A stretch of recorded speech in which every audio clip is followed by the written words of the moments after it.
before we left for the break, we had spent a couple of weeks on testing.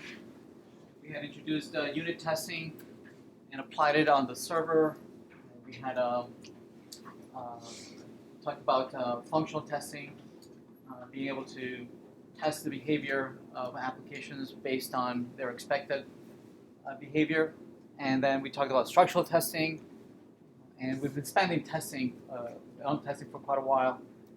We introduced UI testing at the beginning of last week before we left.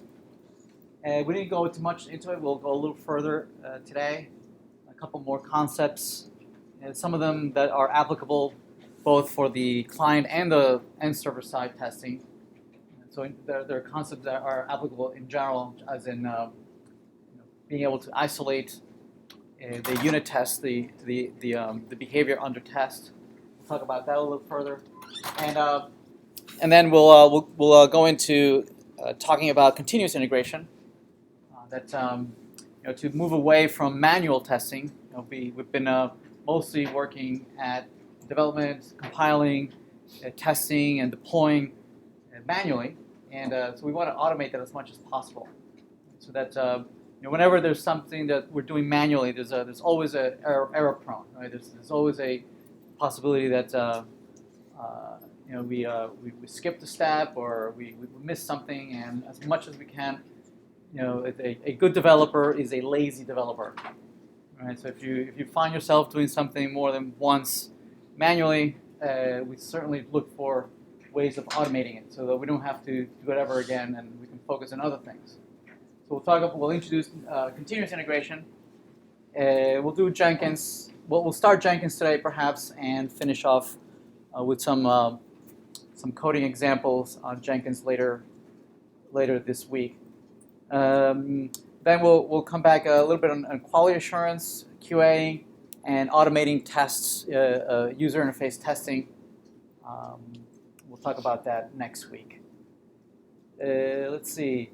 So the assignment that we started working on, I don't know, like 2 weeks ago, it'll be due this Friday. Right? So it's been a long sprint. We had the midterm in the middle, in between. We had a break. I hope you had an actual break.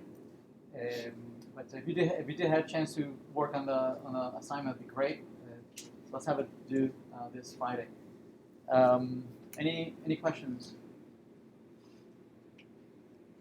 I will be asking for all of you to create an account on Jenkins. We have a Jenkins machine, and the next sprint we'll ask you to use Jenkins to start automating some of the processes.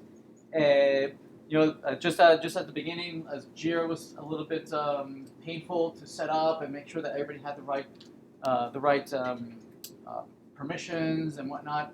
This is going to happen again with Jenkins. Right? We're going to have the first week it'll be somewhat painful as we work out the kinks and everybody having the right permissions.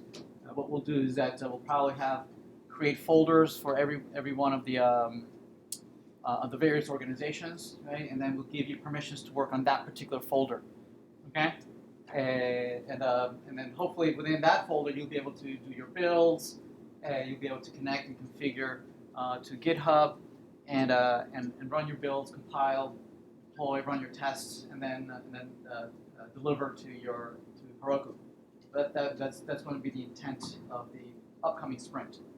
But to get us started, I will ask you to please create an account. Right? We'll ask the TAs that are assigned to your particular organization to help you through this, to set up the Jenkins, to give you the right permissions. They are already administrators, so they should be able to give you all the right permissions. But anyway, more of this later this week. All right. Any questions?